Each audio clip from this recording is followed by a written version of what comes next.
Good morning and welcome everyone to the Pickaway Businesswomen Roundtable. I'm Christy Mills, Executive Director of Pickaway Works, and on behalf of myself and my program partner Megan Thoreau from OSU Extension Pickaway, along with her team Jennifer Dressback and Jamie Lee Master, we are pleased to be bringing you this webinar today to celebrate National Business Women's Day. This webinar is being recorded and it'll be available and the link will be sent to you after the meeting. Pickaway Works is our county's college and career readiness program. We work with all county school districts to help students explore and learn about all the different career pathways that are available, especially right here in Pickaway County, and what you need to do to be successful in those careers. We really are a community partnership. And we're fortunate to have many local businesses, community agencies, organizations, and educational institutions that collaborate with us on our programs, and they make everything we do possible, including events like this one today. Today we're going to highlight 6 of our program partners who are local business leaders here in Pickaway County. Next slide, please.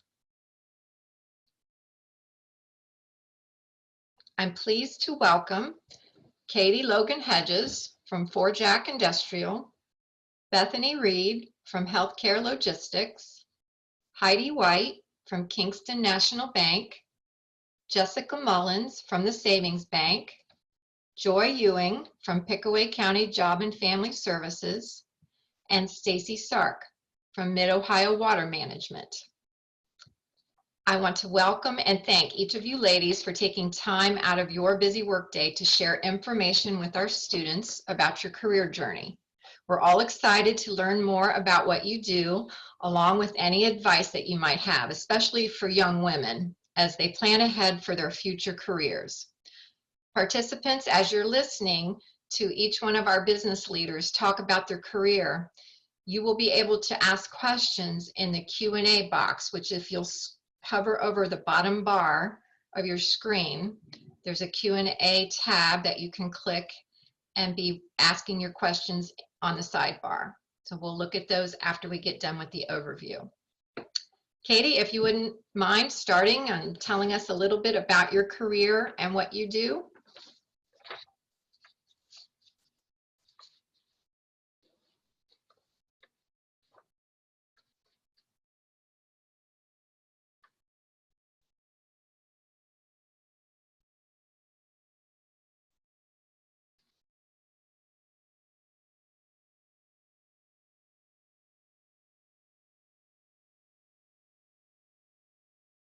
Katie, I think you're muted. But I was great. I had a whole thing. Well, I apologize. That's okay. I appreciate the opportunity to be here today. I think this is a great opportunity for all of us as business leaders, but also as the students to kind of have an understanding of different career opportunities and career paths and what different jobs look like, but also to kind of just understand that career paths often take many different twists and turns. And they don't always end up where we think they might, but they always typically end up in a place that we're glad that they did. So again, I thank you for the opportunity, and I'll tell you a little bit about myself. So I'm originally from Circleville. I lived in Circleville most of my life. I did attend Otterbein University. I graduated there with a degree in public relations as well as a minor in marketing. And then I lived in Columbus for a short period of time and eventually came back to Circleville and to Pickaway County because it was important to me to try to give back to my community and the community in which that I grew up. So I'll share a little bit more about that later. But as far as job goes, I am the director of operations for a family-owned business called 4Jack Industrial. It's about a $14 million business. We have about 75 employees. And it's essentially a construction company. We have 4 different divisions. We have a service division, a commercial painting division, a restoration division, which is more concrete work. And then our 4th and final division is actually located in Circleville, and it is a blast plant facility where we media blast large tanks. If you're looking at the screen, the top left picture is of our blast plant facility. So we blast and coat tanks there. So in my role, what does a director of operations do? A couple of different things. I think typically you'll find, and I'm sure some of these other panelists will talk about how many hats you wear. So we wear a lot of different hats and do a lot of different things. So that is my title. Encompassed in that, I manage all of our members. We actually don't call our employees, we call them members. So I oversee and manage those members. I perform all the HR functions for our company. And then I essentially execute the projects. So as operations, like that term kind of suggests, once we are awarded a project or awarded a construction project or a painting project, I take it from basically inception to the end. So as the second we get awarded, our estimating department turns the project over to me, and then I have all the communication with the customer. And then I work with our field members to figure out, okay, what's the schedule going to be? What do we need to perform this work? How are we going to maintain our motto and do what we say and perform the job in the best way that we can? Do some vendor relations as well with that. And then once the project is finished, I then follow up with the customer again before it's billed. So we kind of bookend the projects. That's a very broad overview of what it looks like. Every day is totally different. But the thing I like the most about it is I like the people piece of it. I like managing our members. I like seeing them grow in different roles. I love when we promote within and you can kind of see people grow in their careers. That's what's really important to me. Having been in a family business and having, part of that business be in Pickaway County and be in Circleville, it's really important to me that we find members who, we always use the phrase, want to be on the bus. So we look for really strong people, and then we can put them in a role that makes sense, within our company. So that is kind of what Fort Jack looks like. Again, a pretty broad overview, but I'm happy to answer any questions a little bit later. As far as community activities, as I had mentioned before, it's really important to me, and it has been important to me since even high school, to really have a part in your community. So I have spent the last 10 years or so trying to figure out what does that really mean to me.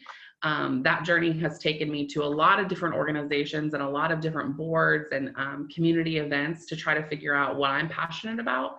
And then I try to spend the rest of my time giving of my time to those organizations. So I currently sit on the city council in Circleville.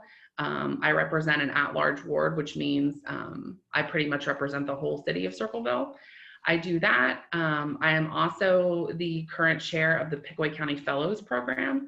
The Fellows Program is actually a program that most of these ladies have been a part of, which is it's a great opportunity for young people to be involved in and kind of see what community events and community roles that you can play within the community. I chair the Metropolitan Housing Board.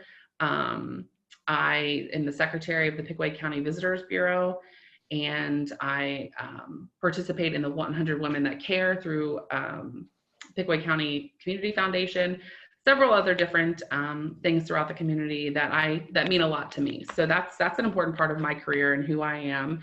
And then finally, I am married. I have one daughter, Mia, who's in the middle. She just turned 2 yesterday, so that she keeps us pretty busy. But the three of us, we like to travel a lot. We love to read. So that's kind of who I am, but I look forward to the questions as we go and learning more about these other ladies on the panel.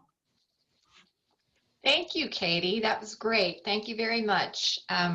And I'm glad that you talked about the importance of finding what you're passionate about and figuring out how to give back to your community in those ways. So all important things. Next, we will hear from Bethany Reed from Healthcare Logistics. Bethany, if you'd like to share a little bit about you and your role. I'm Bethany Reed with Healthcare Logistics, like she said, and I am also part of a family company.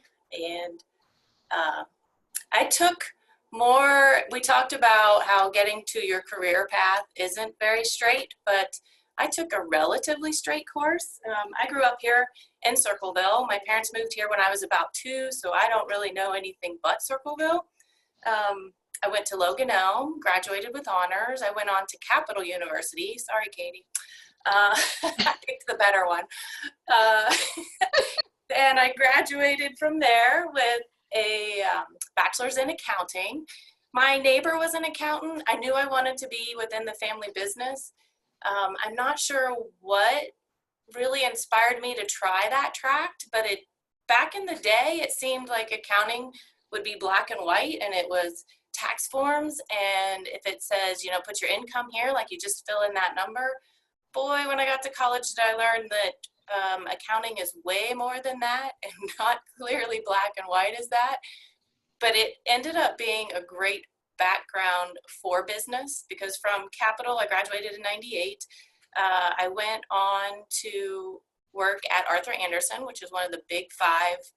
Well, back in the day, like last century, 1998, was one of the big five accounting firms. So they were across a worldwide accounting firm. So it was really neat to be able to be a part of such a huge accounting firm, but yet I was out of the Columbus location, which was a much smaller office. But what I got to do then was audit a lot of the local businesses, and most of them seemed to serve Honda. So they were making pieces and parts for cars.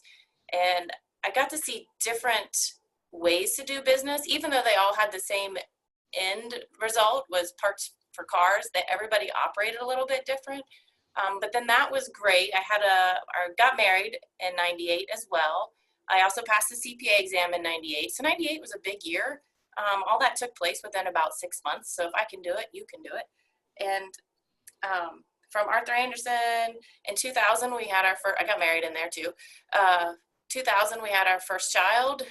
And at that point, I realized I didn't like to be traveling and I wanted to settle down some more. So I came on board with our family business, which is healthcare logistics. I came in and did some internal audit work, but then I also spent time in every department. So I was out in the warehouse packing orders. I was in customer service taking orders. It was a great way to see every piece of the company, was to just immerse myself in it. And so now I help oversee in administration, very similar to operations. Administration, I help oversee all these different departments and make sure they have what they need so we can be successful. I often use the term, like, all the different departments at HCO are like each are a little gear. So if you ever played with those gear toys, and when you turn one, they all turn. So if there's a department that's got something missing or they're not quite right, things don't flow very well and all those gears don't work very well. And every piece, every person here is important. Everybody affects the customer one way or another. Things I've done in the community. Let's see, I'm on the Trinity Lutheran Christian Preschool Board, P3, which is Pickaway Progress Partnership, which is our economic development for Pickaway County. I help with the athletic boosters at Logan Elm. I've just been appointed to the Pickaway County Community Foundation, as well as the Wernley Youth and Family Treatment Center, and that is located in Richmond, Indiana. Let's see, I've also been a Zumba instructor and / Roundtown Fitness. When we kind of veered away from Zumba, we switched the name, but I've done that for 7 or 8 years. That helped me kind of keep my health in check and gave me a good excuse to go work out. Let's see. So, okay, so I had my first kid, then we had 3 more, and you'll see each of my kids featured there. I think the oldest is missing, but that's okay. We do some other fun things. The Jeep is there. My husband and I like to say that's my little midlife crisis Jeep. Decided to go have some fun. And we went out to Colorado this summer and went on the trails out there. My boys like to do very rough things. You've got some football and motocross going on. And Bailey is into her rabbits and 4-H. I'm very big in 4-H as well. And the top picture was a surprise, but I believe we were given an award for economic development by the Pickaway Progress Partnership, we being healthcare logistics. Sounds like you have a very busy life there, Bethany. Yes, yes. So, and when the pandemic hit, we did not slow down any. The only thing that slowed down was all the extracurricular activities. But as far as a company, we actually saw an increase in sales, because, and I guess I should have touched on this, we sell what I call gadgets and gadgets to hospitals, pharmacies, and nursing homes. All that little type of things, like office supplies are important to an office. we sell the kind of supplies that are important to hospitals. And everybody was, of course, ramping up on their PPE. They're ramping up on Sure. their meds and how they distribute their meds. So we ended up with some record-breaking numbers. Last year's sales, we do a June 30 year end. So last year's sales, we booked 110 million.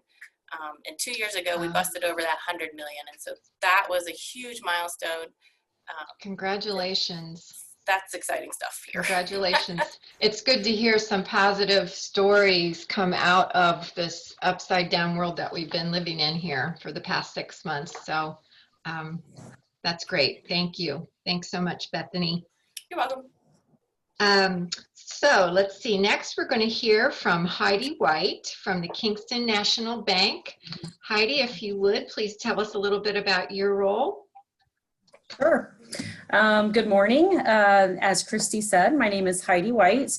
I am a vice president and a branch manager of the Kingston Bank in Circleville. My career path really was a little bit unique in that I really never liked numbers or math.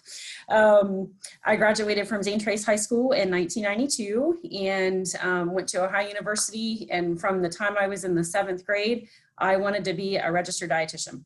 I thought that's where I was headed. I took all the chemistry, all the physiology classes, and graduated with a food service management degree, a degree in dietetics, and a minor in business. When you finish your degree, your undergraduate degree in dietetics, you're required to do an unpaid internship. Well, my senior year in college, I got married, finished college, and commuted back and forth to OU. And it just didn't work. The internships were very competitive. The closest one was Dayton. We lived in Kingston. It was unpaid, so a full year of no salary.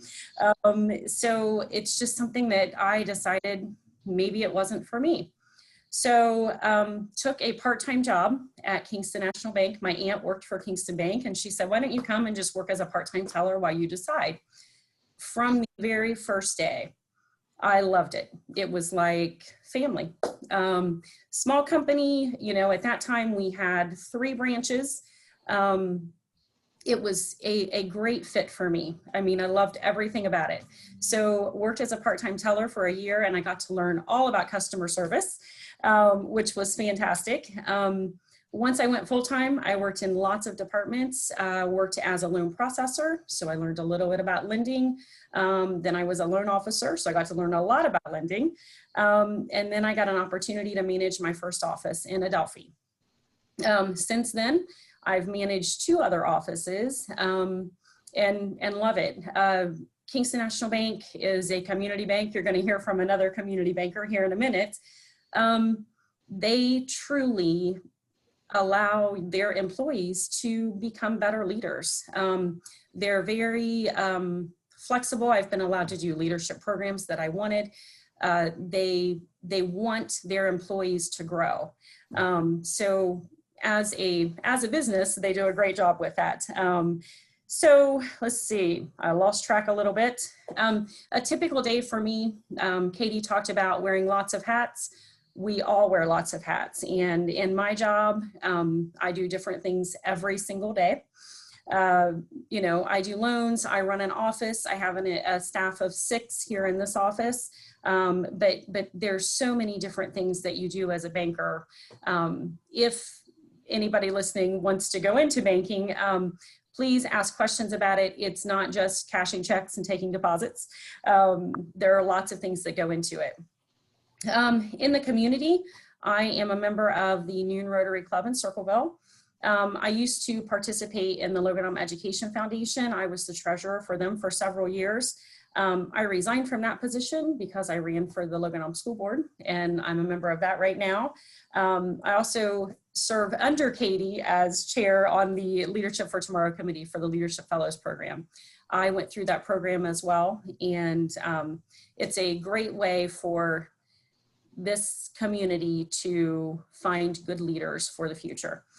Let's see, I have 2 children. My daughter Perry is a senior at Logan Elm, and my son Sawyer is a freshman at Logan Elm. So let's see, what else do I want to talk about?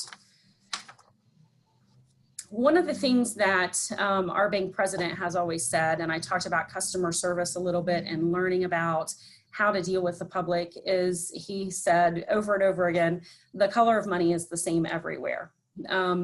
That can be true in every business. For us, obviously we deal in money, but you have to have something to set you apart. So as you go out and look for a job or look for a career choice, remember that if you have something that makes you unique, then you're going to be a lot more successful than if you don't. I think that's all I have for right now.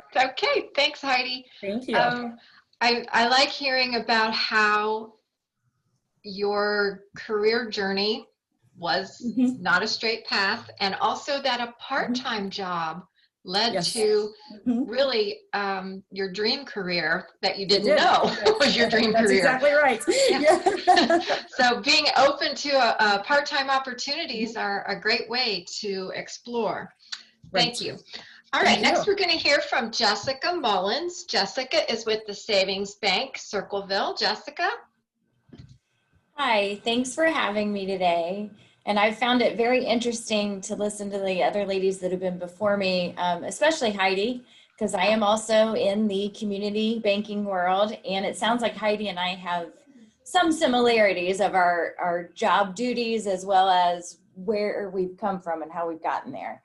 So I am the Executive Vice President and Chief Operations Officer with the Savings Bank. We are basically a community bank that has approximately 5 branches. We are in Pickaway County, we are Madison County, and we also have a loan production office in Worthington, Ohio. So when people, I think, tend to think of community banks, they think of very small one branch kind of operations. And as Heidi and I can kind of show, we're a little bit more than that. When you find out about community banking, you realize that, like Heidi mentioned before too, that it is much more than just what you see in that front office, the branches. There is so much more behind the scenes that goes on. For a community bank, everything is happening within your office. So it's been very interesting. I started out with coming from Fayette County, graduate of Miami Trace, and then I went to The Ohio State University, go Buckeyes. I went and wasn't quite sure exactly what I wanted to do, but I knew that I wanted to do something with finance. I guess from an early age, I used to sit and count money a lot, so everybody thought I would go into banking. And I had a relative also that was in banking at Bank One, which is now Chase Banks. So in college, I studied and majored in marketing and finance. And I worked part-time as a teller also during that time for Bank One. And then at my senior year, I was a financial analyst, moved into a rotation program with Bank One to learn about the different areas and the back office operations at their Polaris facility. And I did that for about a year. I rotated every couple months into different departments. So I was in procurement, and then I moved to an accounting department and then investment management group. And around that point in time, I got an offer actually from the savings bank, from our loan officer, and basically was brought in under the premise that they needed to backfill some positions to be able to train individuals to take over for some of the officers in the buildings. And so I was brought in to learn basically all of the operations of the bank. So when we say operations here, it's more deposit operations on my end. So I was not brought in under the lending side of things. They already had that part covered. So I was brought in under my predecessor, Connie Campbell, and got to learn everything from teller operations to accounting department and how we assist the customers with our customer service, put in charge of new projects, new products, how we're going to offer things, and then the online banking when that came about, running all of those kind of things. And from that, now managing 5 various branches and assisting those branch managers with their day-to-day operations and managing our teams of people and how we need to get through our day-to-day. I also serve on various boards in the community, as many of us do. I'm currently on the Pickaway County Community Foundation Board. I serve with our local Noon Rotary Group. I am also on the Brook Sheets Housing Opportunities Board, which is part of the Pickaway County Board of Developmental Disabilities. I have previously served on that board actually for 12 years. I ran my whole term there. And I've been involved in the Chamber, United Way, even zoning boards. I'm also currently a 4-H advisor. As you can see, my 2 kids there, my son Sterling and daughter Allie, are involved in Circleville schools. And so I keep very busy with them and help them with their 4-H projects along with many other kids. And I think it's very important for us to be able to be here today to share with you where we've come from and where we are, and that sometimes it's not always the easiest road, but everything is a learning experience. And I think as women, we can prove here that you have a lot of ladies that are very involved in not only their business, but in the community and with their families. So you can kind of have it all.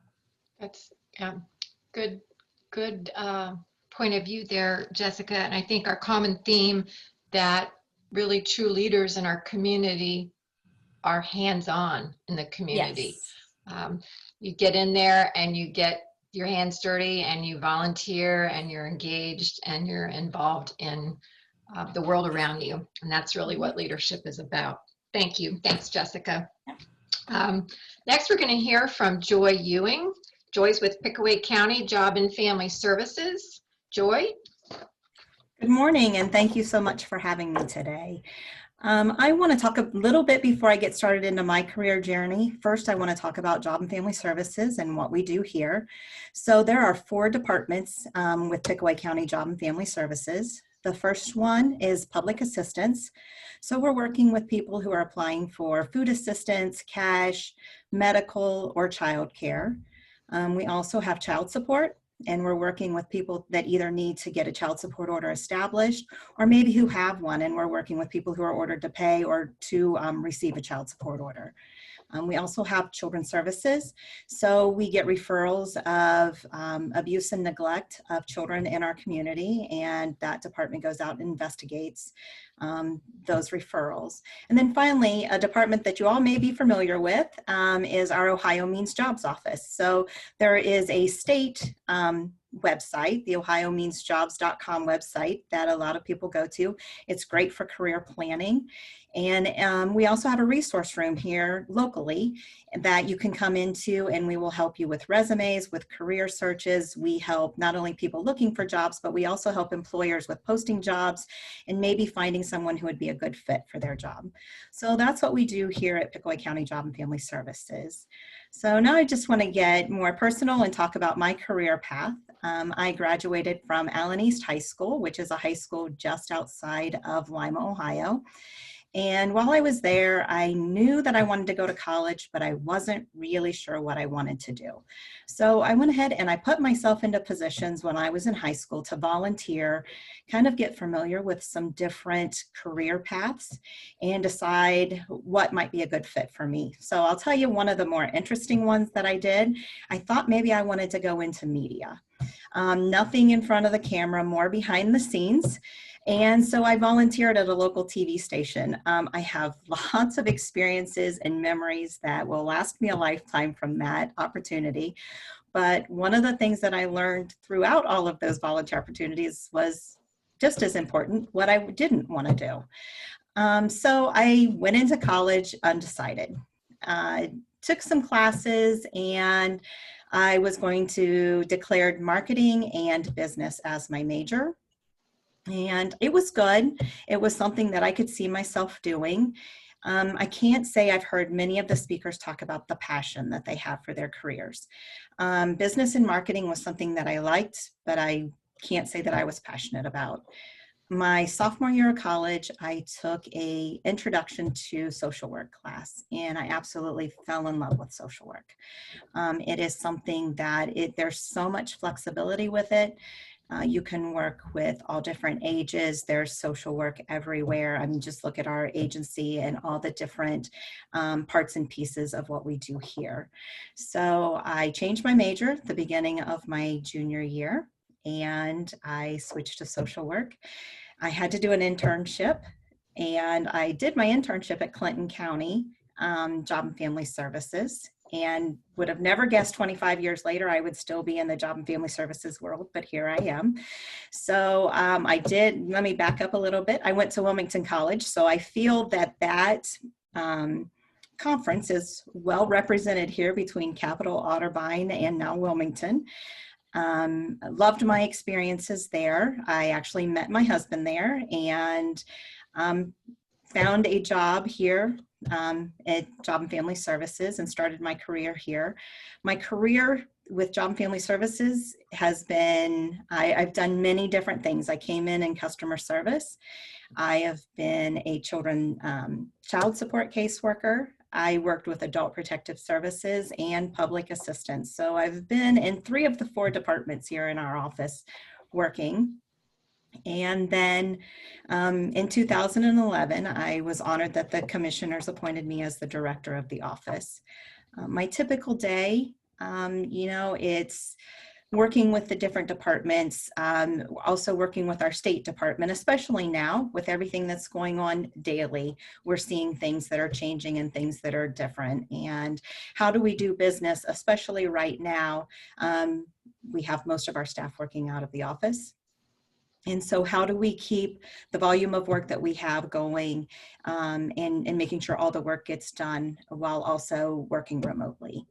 That's something we're doing at this time, not something that we have done before the pandemic. A little bit about myself. I am involved just like everybody else. I'm a board member for the Pickaway County Community Foundation. I'm involved with Noon Rotary. I am a chamber board member, and I'm also a board member for Family Children First Council. I've been involved with the United Way and also the Logan Elm Athletic Boosters. I have 2 children. Both followed in their parents' footsteps, and both are attending Wilmington College. My daughter is a junior, and she is an education major, and our son is a freshman there with ag business. Just a couple things about social work that I want to talk about. In my opinion, it's a career that's a good fit for me. You're helping people, you're working with people, trying to connect with any resources or services that they might need. It is a field that I am passionate about, and I'm forever grateful that I'm a part of this field. Very good. Thank you, Joy. I think that's important to, and it comes out in you talking that your career is rewarding to you, and the fact that you're helping people. I also think it's important that you mentioned a volunteer opportunity helped with your career choice. So not only part-time jobs, but volunteer opportunities can help you find what you really want to do, and also eliminate things that you are sure you don't want to do in the future. Thank you, Joy. Next, we're going to hear from Stacy Sark. Stacy is with Mid-Ohio Water Management. Stacy, would you tell us a little bit about yourself, please? Sure. I am from Pickaway County. I actually graduated from Westfall High School back in the 1900s. I'm not going to tell you exactly what year. But I actually went to school at Iowa State for a couple years. I wasn't sure where I wanted to go to school because I really didn't know what I wanted to do when I grew up. I went there mostly because I got a scholarship for gymnastics. So sports was my life then. I didn't know what I wanted to do. I just know I wanted to keep competing. So I went to Iowa State. I decided I was going to be an athletic trainer because I felt like I was really pressured to know what I was going to do with my life. So I picked that. Quickly found out that I didn't have the strength in science, and physics was awful for me. So I switched my major. I have a farm background. My parents farm. And so I was like, well, what am I going to do? So I just said, well, agriculture. Well, it happened to be Iowa State is a fantastic agriculture school. So I got lucky there. But then I had some health problems and decided that, and homesick. So after a couple of years of being out in Iowa, I decided to move back home. And I too went to Wilmington College, graduated there. I graduated with an ag business and marketing minor. And I absolutely love the school. So if anyone's looking for a small school, a good business, good agriculture, I picked that one. So after graduating, I worked at our local soil and water conservation district. So that was my first and only job that really focused in the agriculture field. So here I have an ag business major and only one job that actually worked in the ag field. So after there, I went to be the director for our local visitors bureau. So then after that, I started my family. So we have 3 kids. My oldest is not on there. My stepdaughter's down in Florida now. So I don't get pictures of her as often anymore. She's 25. And, but the other 2 there, that's Morgan on the right and Delaney on the left. We are very involved in 4-H and our local fair and agriculture in general. So after a few years, actually like 7 years of being home with the kids, that whole time I have always taken care of the office and the paperwork for my husband's company. His dad started it in the early 80s, and we bought him out when he was ready to retire. And so we've always continued with that, but always done the books. But then I became a township trustee, so it is elected official for about 8 years, and then I also, my last 4 years being an elected official, I also went back to work full time. So I was juggling a lot of things. I had little ones at home and a new job. I didn't take anything off my plate. I just added another 40 hours a week of work. So I like to be busy, which is fine. My organization skills has really been helpful on everything because there's just not enough time in a day sometimes.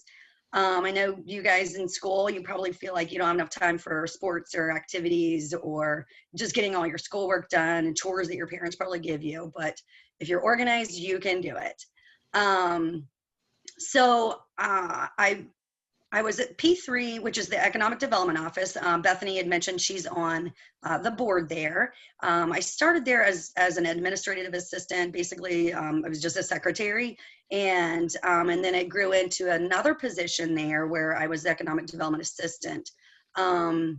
Because of my family's business and my kids getting older and more activities, and I serve on different boards and Taze Valley Golden Sound Band Booster, you know, anything to help support my kids. But I was overwhelmed with a lot to do and not enough time. So I had to let something go.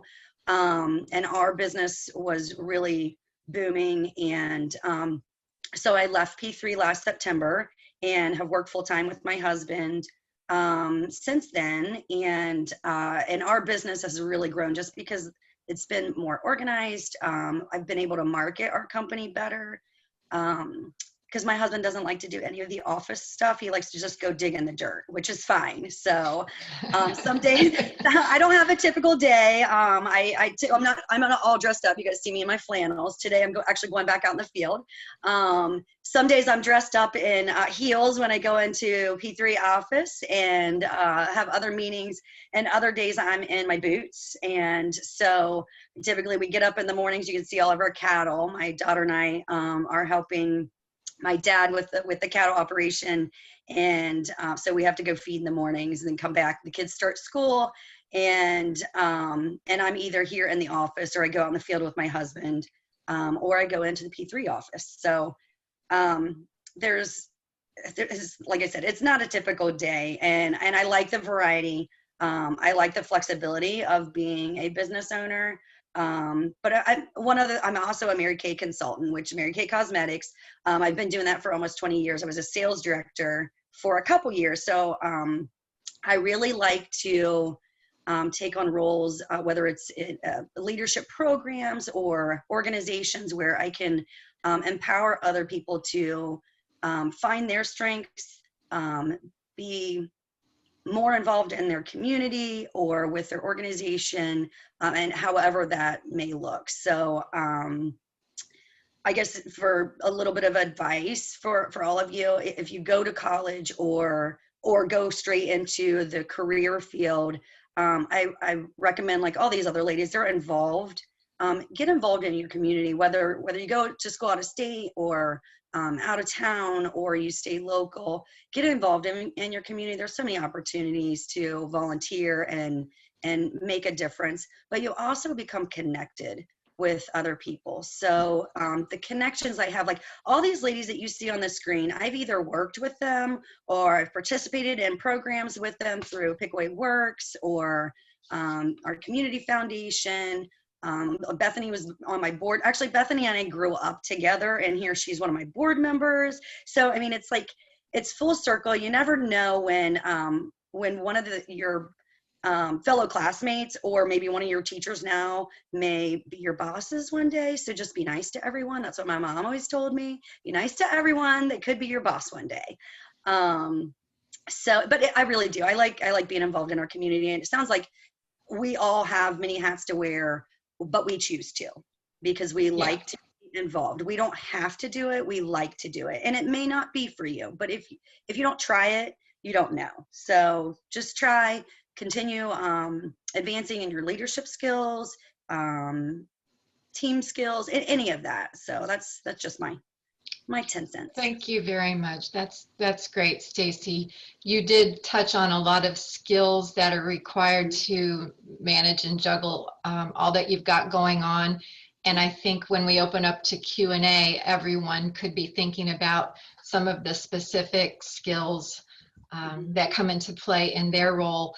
But I think definitely the organizational skills and ability to be a multitasker. And I'm, as we're getting ready for the Q&A, I'm also asking the panelists to think about ways that you think maybe women, especially versus some of your male counterparts, need to be multitaskers and need to know how to be uber organized and juggle a lot of things. So I'm interested to hear your opinion on that, and how we all manage that work-life balance. So thanks again, Stacy. We are going to start the question and answer portion of the presentation. This slide that's on your screen right now is just a little bit of a summary of some of the duties and responsibilities of these business leaders that we've heard from today. And we're not going to read through these. This is just to highlight that they have a lot of different roles. There's a lot of different titles for the things they do. We have Vice President of Administration, Director of Operations, Vice President of Operations, Vice President, Branch Manager, Chief Operating Officer. A lot of that encompasses some skills that translate across. So as we get started on our Q&A, we've got some questions from some of the student attendees. I'd like to open this up to really anyone who wants to respond. The first question is, they're wondering, what is most impactful in making and deciding on your career path? Was it your connection to your home and your community? Was it your formal education, your college degree? Was it possibly a professional mentor that you had? Or your network of folks? You know, what was it that you think was the most impactful? And if we could have the panelists all come on here and we could have an open forum for this discussion part. Can we screen share everybody?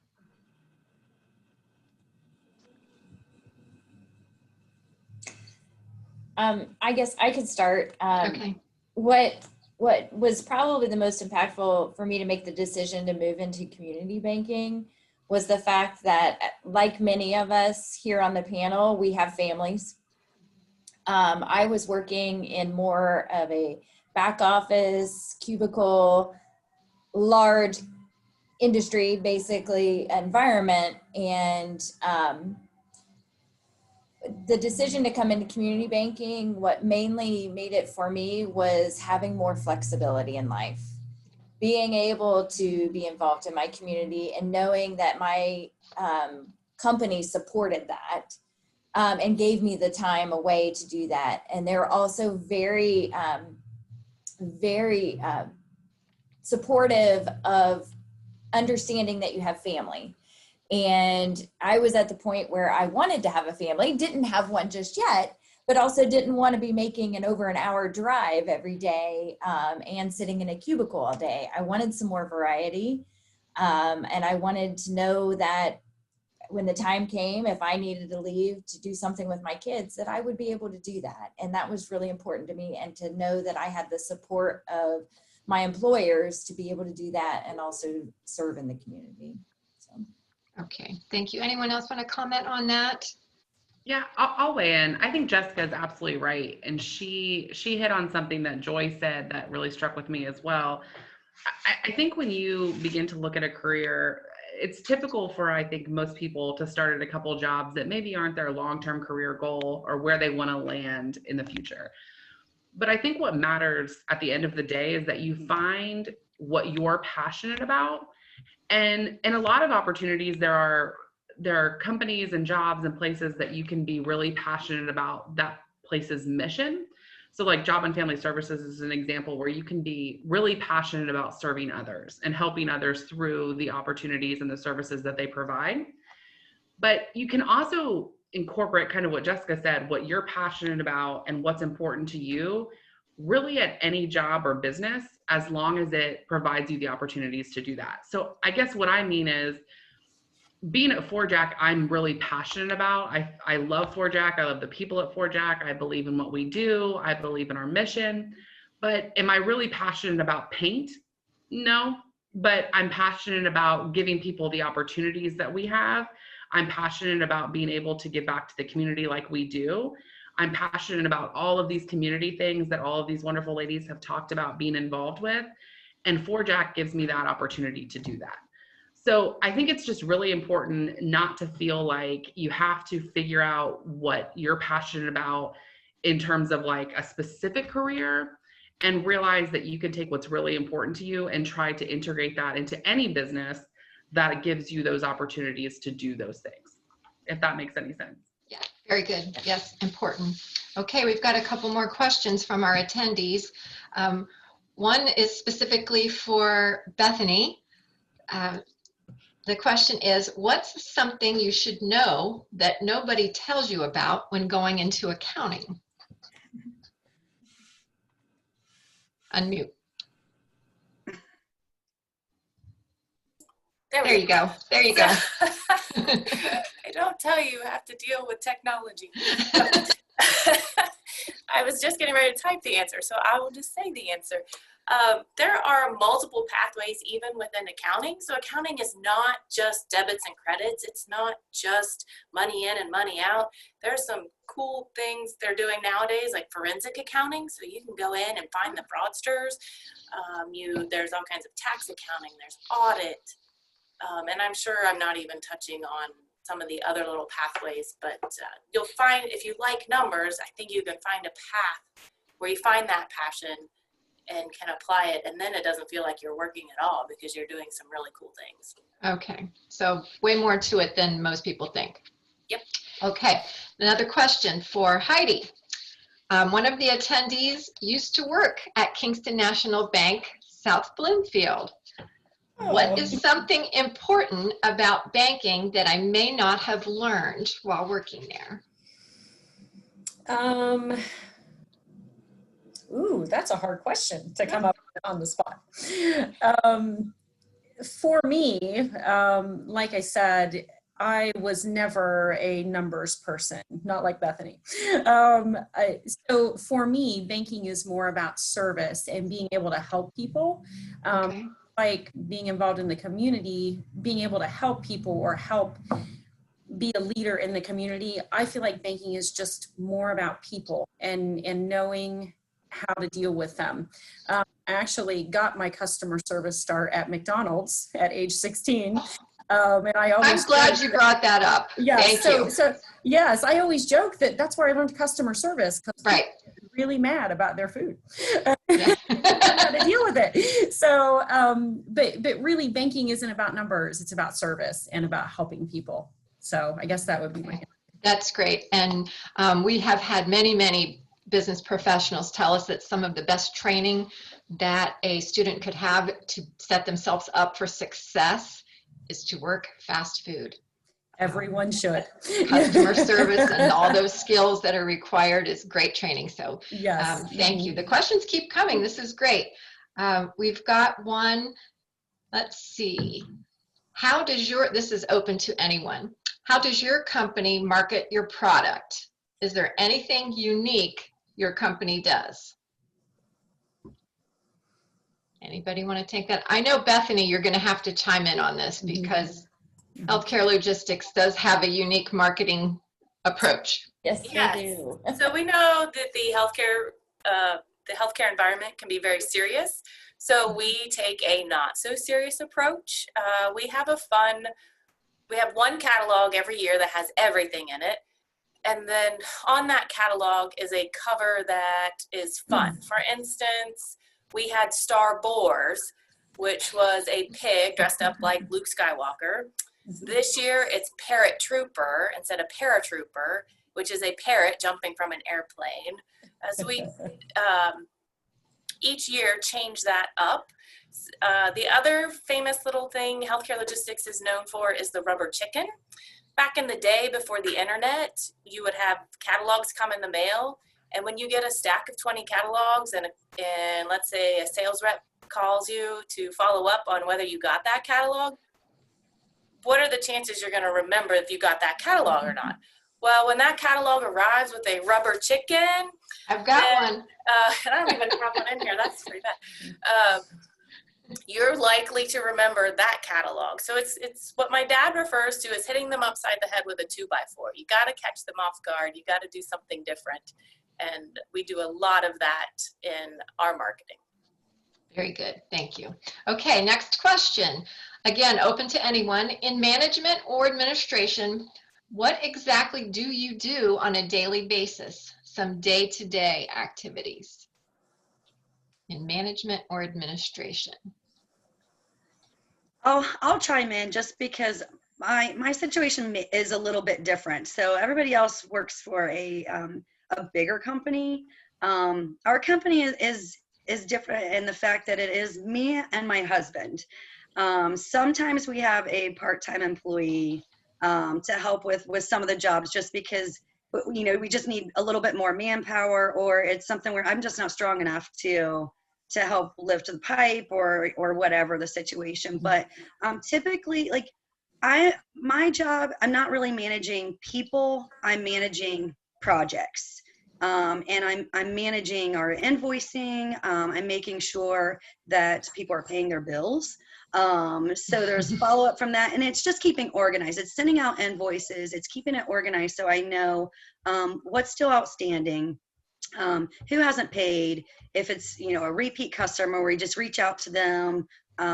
Most of our stuff is done by referral from other customers that have been happy. We have a Facebook page. I do not have a website because we're only 2 people and we really do not need to market anymore, just because we don't have the manpower to keep up with the demand. And it's what we do is a little bit, it's not just general construction. It's a little bit more specific. But so management wise, it's not, like I said, not managing people, it's managing projects and just keeping things organized, because there's some reporting that we have to do to the state. If we're sealing a well, I have to pull permits. I have to make sure that they are the permits that are completed. They are filed with the state. They're filed with the appropriate departments. It could be the health department. It could, it could be with the state. We have to keep everything on file for so many years. So I have to make sure it's a small office. I have to make sure that all of that is kept organized and it's readily available. So if the state does call and say, hey, you pulled a permit for this, the county didn't get this permit, or whatever the case may be, then I've got it all right here. Mhm. I can find it easy, because Yeah. with somebody, if an organization's asking, or state is asking for information, you want to be able to find it pretty quick. Well, and that's back to your organizational skills, and a lot of you have touched on some of the skills that are required for success. So attention to details, Yes. ability to follow up on things, and I think overarching communication, being a good communicator, being able to follow up on your communication, being able to collaborate, get along with other people, being organized and attention to detail. I'm wondering if there are any particular strengths that you all think being a woman provides you in your role, or maybe advantages, or maybe challenges or disadvantages, if anyone would want to speak to that.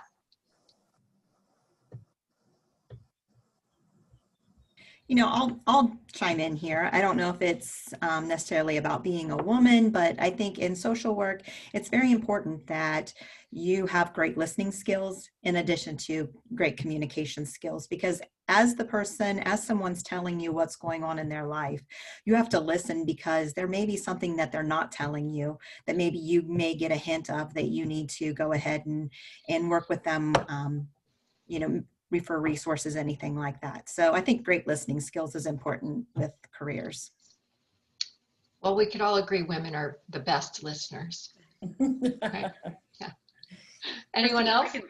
I'll touch on it really fast as well. I think one of the best advice that somebody gave me years ago was, to be successful in business, you have to be really fluid, because there's constant change and so many things are changing. There's some things that are in our control, and then there are things that are greatly outside of our control, like COVID.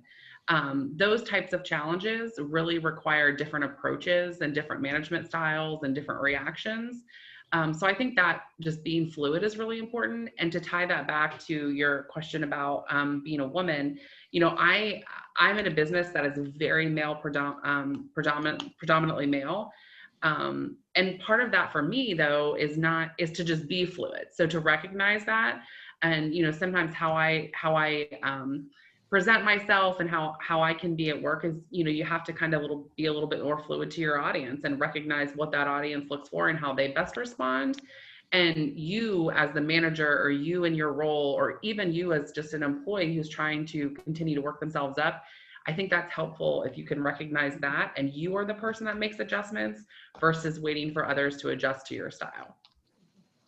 And being self-aware enough to recognize that. Yeah. Okay. Thank you. Would anybody care to share information on a challenge or a disappointment, or maybe an example of where something went wrong, and how important it is to be able to work through those things and face them and keep moving forward? Maybe some resilience.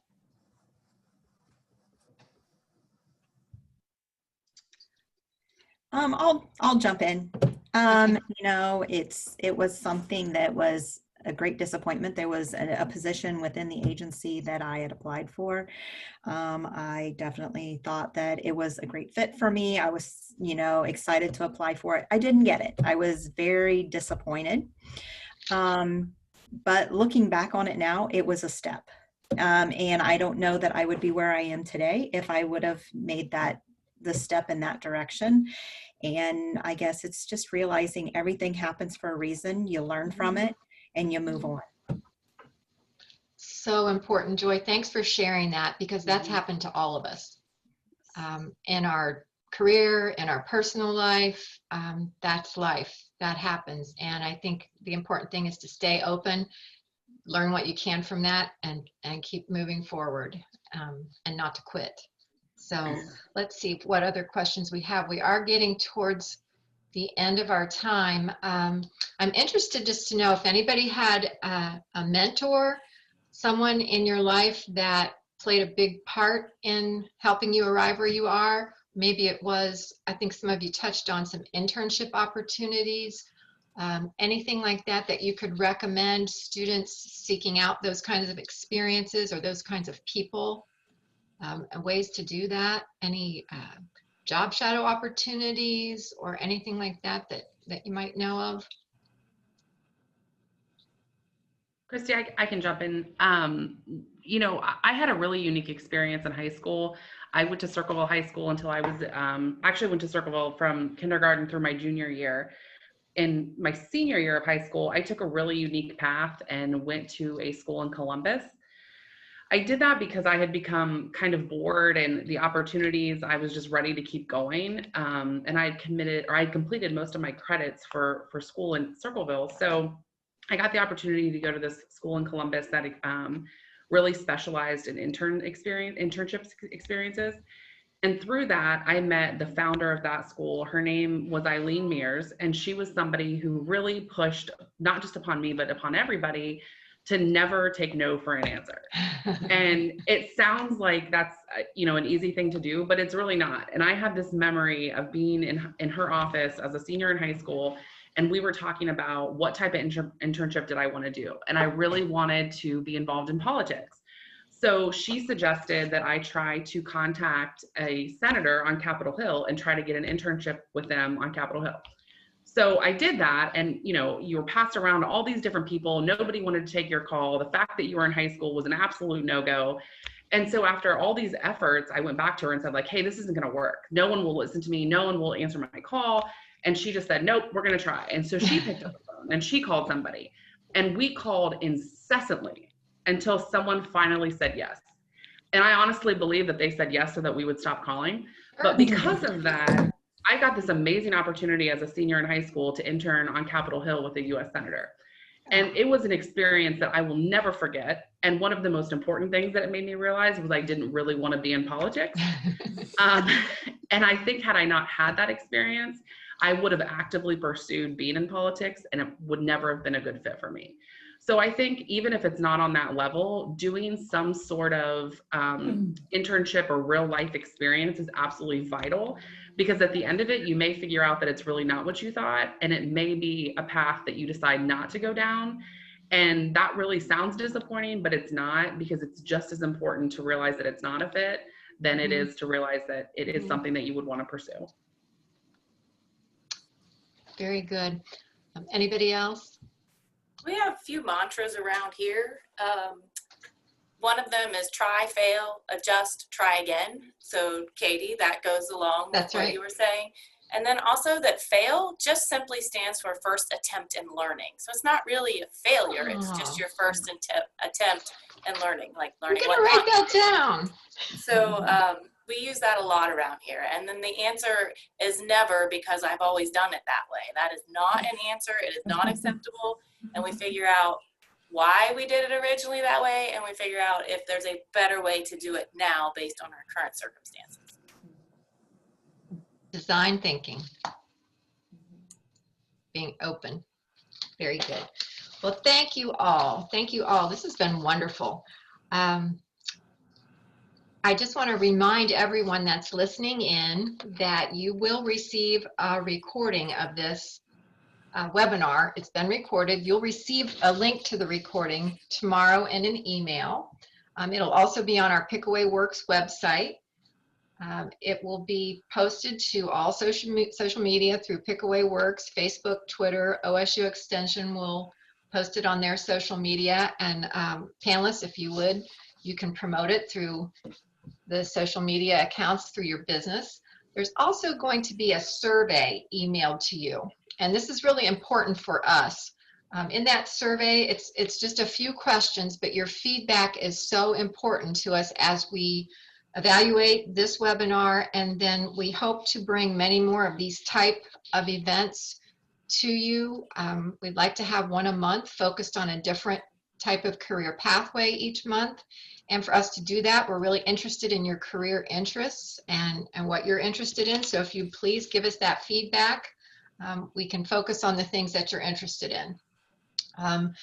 Listed on our last slide here is going to be the address to a blog where each one of these panelists will be interviewed in a little more detail individually. Those interviews will be posted on that blog there at the bottom, go.osu.edu/mindstretched. So please follow that. Also hashtag National Business Women's Day. So we want to thank all of our panelists for participating. This was wonderful, such good information. And I want to thank my partner, Megan, and her team again at OSU Extension. You didn't see Jennifer and Jamie and Megan today, but they are there, believe me, behind the scenes making all of this work for us. And I appreciate their help. And thank you all for participating. You'll be getting notification about our next event soon. Thanks again.